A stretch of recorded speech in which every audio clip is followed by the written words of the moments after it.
मैं Pankaj Kumar Gupta, assistant professor BEd, Gandhi महाविद्यालय Orai, interview special question की सीरीज में आप सबका एक बार फिर स्वागत करता हूं। आज हम ग्रुप एंड टीम, समूह और टीम का तुलनात्मक अध्ययन करेंगे। आजकल विभिन्न ग्राहक परियोजनाओं को पूरा करने के लिए संगठन द्वारा समूह या टीम अवधारणा को अपनाया जाता है। जब दो या दो से अधिक व्यक्तियों को या तो संगठन द्वारा या सामाजिक आवश्यकताओं के कारण एक साथ वर्गीकृत किया जाता है तो इसे एक समूह के रूप में जाना जाता है। दूसरी ओर एक टीम लोगों का संग्रह है जो एक सामान्य उद्देश्य को प्राप्त करने के लिए एक साथ जुड़े हुए हैं।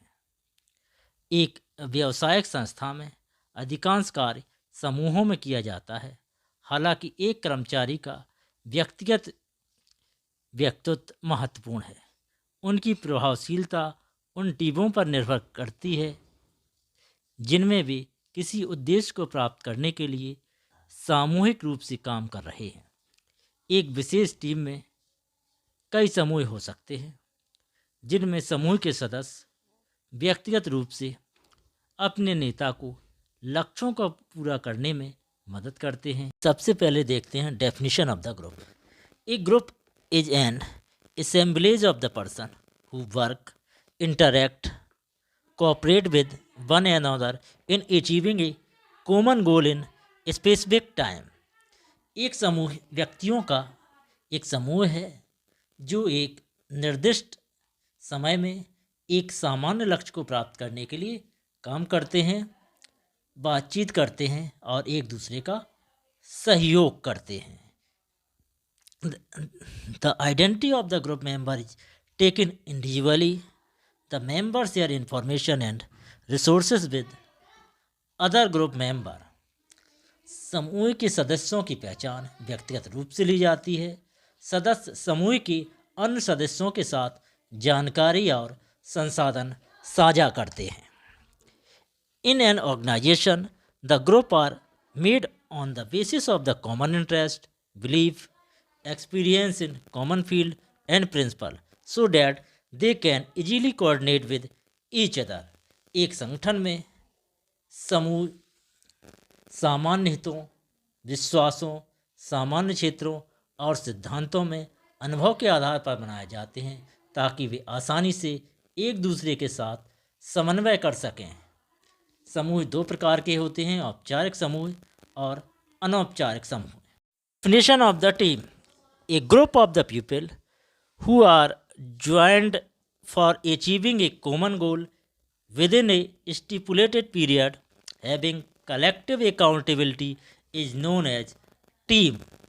सामूहिक उत्तरदायित्व रखने वाले एक निर्धारित अवधि के भीतर एक सामान्य लक्ष्य को प्राप्त करने के लिए शामिल होने वाले लोगों के समूह को टीम के रूप में जाना जाता है। The agenda of the team is one for all and all for one। Team का एजेंडा एक सबके लिए और सब एक के लिए है। Apart from sharing information, the team member also share the responsibility of the team task। The team is always responsible for the outcome that is result of the collective effort of the team members। जानकारी साझा करने के अलावा team के सदस्य team टास्कों की जिम्मेदारी भी साझा करते हैं। टीम हमेशा परिणाम के लिए जिम्मेदार होती है, अर्थात टीम के सदस्यों की सामूहिक प्रयास का परिणाम, अर्थात जो भी रिजल्ट आता है उसका पूरा उत्तरदायित्व टीम का होता है। The team member have a mutual understanding with other members. They work jointly to maximize the strength and minimize the weakness by complementing each other। Team के सदस्यों की अन्य सदस्यों के साथ आपसी समझ होती है।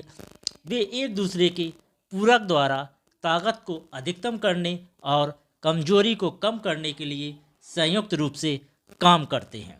The most important feature of the team is synergy, that is the team can achieve much more as the member can achieve individually.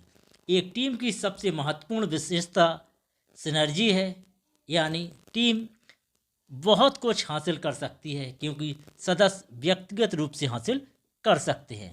Team के कामकाज की 3 प्रमुख विशेषताएं होती हैं। ये है एकजुटता, आमना सामना और सहयोग। यानी सिनर्जी का मतलब ये हुआ कि सामूहिक रूप से व्यक्ति जितना हासिल कर सकता है उतना यदि वह अकेले अकेले काम करेगा तो संयुक्त रूप से अचीव नहीं कर पाएगा। अब हम देखते हैं कंपैरेटिव चार्ट, यानी समूह और टीम का तुलनात्मक चार्ट। पहला, तुलना के आधार। तुलना का आधार है मीनिंग। तो ग्रुप की मीनिंग क्या है?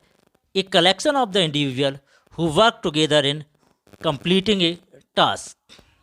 व्यक्तियों का एक समूह जो किसी कार्य को पूरा करने में एक साथ काम करते हैं। जबकि टीम की मीनिंग है a group of the person having collective identity join together to accomplish a goal. एक लक्ष्य को पूरा करने के लिए सामूहिक पहचान वाले व्यक्तियों का एक समूह एक साथ जुड़ गया हो। बेसिस ऑफ कंपैरिजन है लीडरशिप, अर्थात नेतृत्व क्षमता। तो ग्रुप की लीडर होता है ओनली वन लीडर, केवल एक ही नेता होता है। जबकि टीम में more than one leader, that is team में एक से अधिक नेता हो सकते हैं। तीसरा बेसिस ऑफ कंपैरिजन है मेंबर्स, यानी सदस्य। तो ग्रुप के जो सदस्य होते हैं वो इंडिपेंडेंट होते हैं, एक दूसरे से स्वतंत्र होते हैं। जबकि टीम के सदस्य इंटरडिपेंडेंट होते हैं, यानी परस्पर एक दूसरे पर निर्भर होते हैं। बेसिस ऑफ कंपैरिजन है प्रोसेस। तो ग्रुप में क्या होता है? Discuss, decide and delegates. चर्चा करें, निर्णय लें और प्रतिनिधि करें, यानी प्रतिनिधि का वो चुनाव कर लेते हैं, वही फिर वो काम करते हैं। जबकि टीम में डिस्कस, डिसाइड एंड डू। चर्चा करते हैं, चर्चा के बाद निर्णय लेते हैं और फिर सभी लोग मिलकर उस कार्य को करते हैं। अगला कंपैरिजन का बेसिस है, basis of comparison is work product, कार्य उत्पाद। तो ग्रुप का जो कार्य उत्पाद है वो व्यक्तिगत होता है, इंडिविजुअल होता है। जबकि टीम का जो उत्पाद होगा वो कलेक्टिव होगा, सामूहिक होगा। कोई भी टीम जीतेगी, कोई इंडिविजुअल नहीं जीतेगा। अगला बेसिस ऑफ कंपैरिजन है फोकस, अर्थात ध्यान केंद्रित करना। तो ग्रुप किस पर ध्यान केंद्रित करेगा? ए कंप्लीटिंग इंडिविजुअल गोल, व्यक्तिगत लक्ष्यों को पूरा करना। और टीम में क्या है? ए कम्प्लेक्स टीम गोल, सदस्यों की जो टीम है उसके लक्ष्य को पूरा करना। बेसिस ऑफ कंपैरिजन है अकाउंटेबिलिटी, यानी जवाबदेही। तो ग्रुप में इंडिविजुअली जवाबदेही होती है, अकाउंटेबिलिटी इंडिविजुअल। जबकि टीम में आइदर इंडिविजुअल और म्यूचुअल, या तो व्यक्तिगत रूप से जिम्मेदारी होती है या पारस्परिक रूप से जिम्मेदारी होती है। Important difference between group and team. अब समूह और टीम के बीच महत्वपूर्ण अंतर को देखते हैं। पहला बिंदु है there is only one head in group. A team can have more than one head, यानी एक समूह में केवल एक ही मुखिया होता है, एक समूह में एक ही मुखिया होता है। जबकि टीम में एक से अधिक मुखिया हो सकते हैं। The group member do not share responsibility but team member share the responsibility. समूह के सदस्य जिम्मेदारी साझा करते हैं, लेकिन टीम के सदस्य जिम्मेदारी साझा नहीं करते। The group focus on achieving the individual goal. Conversely the team member focus on achieving the team goal. समूह व्यक्तिगत लक्ष्यों को प्राप्त करने पर केंद्रित है। इसके विपरीत टीम के सदस्य टीम के लक्ष्यों को प्राप्त करने पर ध्यान केंद्रित करते हैं। The group produce individual work product as oppose to the team who produce collective work product. समूह व्यक्तिगत कार्य उत्पादों का उत्पादन करता है, इसके विपरीत टीम जो सामूहिक कार्य उत्पाद का उत्पादन करती है वह टीम है। The process of a group is to discuss the problems, then decide and finally delegate the task to individual member. On the other hand, a team discuss the problem, then decide the way of solving it, and finally do it collectively. एक समूह की प्रक्रिया समस्या पर चर्चा करना है, फिर निर्णय लेना है और अंत में कार्यों को अलग अलग सदस्यों को सौंपना है।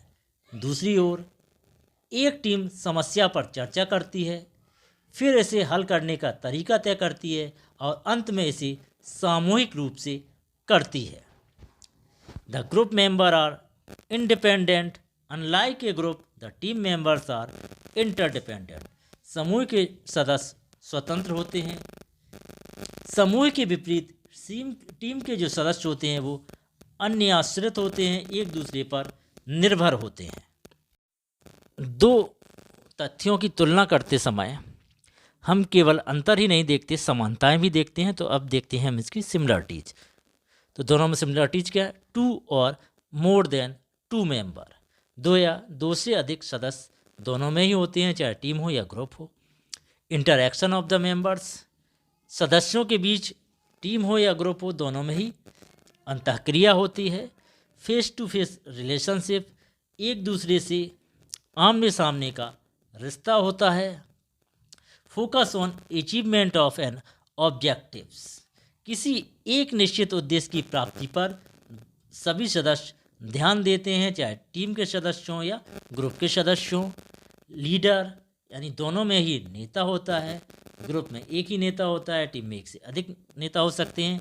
And sharing of information and resources, group हो या टीम हो, सदस्य आपस में सूचना और संसाधनों का आदान प्रदान करते हैं। अब देखते हैं कंक्लूजन, निष्कर्ष। A team is qualitatively different from a group. A team play a vital role in the life of the members. The team members as it motivate the members of the working creatively and actively, the participating in the team task. Moreover, a team stimulates the member to work for with one another in an achieving an objectives. एक समूह और एक team एक दूसरे से गुणात्मक रूप से भिन्न होती है। एक टीम सदस्यों के जीवन में बहुत महत्वपूर्ण भूमिका निभाती है। टीम के सदस्यों के रूप में यह सदस्यों को रचनात्मक रूप से काम करने और टीम के कार्यों में सक्रिय रूप से भाग लेने के लिए प्रेरित करती है। इसके अलावा एक टीम एक उद्देश्य को प्राप्त करने में सदस्यों को एक दूसरे के साथ काम करने के लिए प्रेरित करते हैं ताकि एक उद्देश्य को प्राप्त किया जा सके। The group is also not less, group भी कुछ कम नहीं है।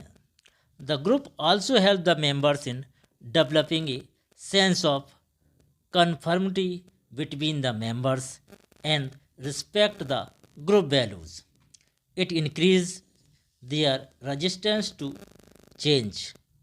Above all, the power of the group is always more than an individual. Group भी टीम से कुछ ज़्यादा कम नहीं है। समूह सदस्यों के बीच अनुरूपता की भावना विकसित करने और समूह मूल्यों का सम्मान करने में भी सदस्यों की मदद करता है। यह बदलने के लिए उनके प्रतिरोध को बढ़ाता है। इन सबसे ऊपर एक समूह की शक्ति हमेशा एक व्यक्ति से अधिक होती है। यदि ये वीडियो अच्छा लगा हो तो लाइक करिए, अपने दोस्तों तक पहुंचाने के लिए शेयर करिए। यदि कुछ कमी लगी हो तो कमेंट करिए। और यदि आप कंपटीशन की तैयारी कर रहे हैं या शिक्षा शास्त्र से संबंधित आपको वीडियो देखने हैं तो हमारे चैनल को सब्सक्राइब करिए। धन्यवाद। Thank you for watching.